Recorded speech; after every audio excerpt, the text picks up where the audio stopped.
Okay, once you get yourself calibrated and you're capturing motion in the mocopi app, the first step to getting to full body tracking in VRChat is to check the IP address of your Quest device.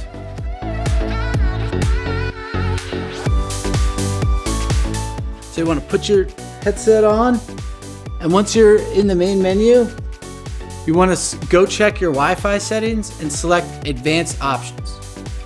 And then once you have the Advanced Options window open, you'll see the IP address. Remember that IP address.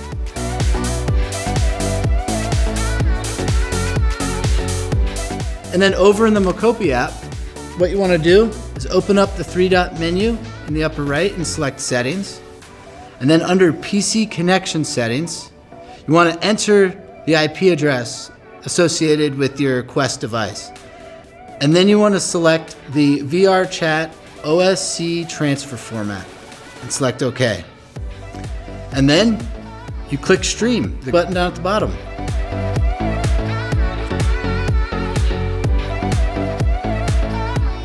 Now we're streaming our motion data to our Quest device. We want to open up VRChat. Once it's loaded, you want to open up your settings and enable the OSC.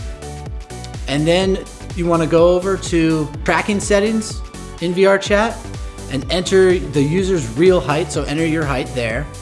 And then once your height's entered, go back to the main menu of settings and you should see an option for Calibrate FBT, which stands for full body tracking. Select that, and then you want to make sure your character's in front of a mirror so you can see yourself.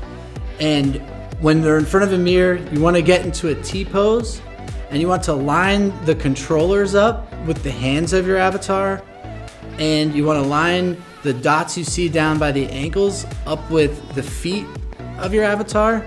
And once everything's in place, make the selection.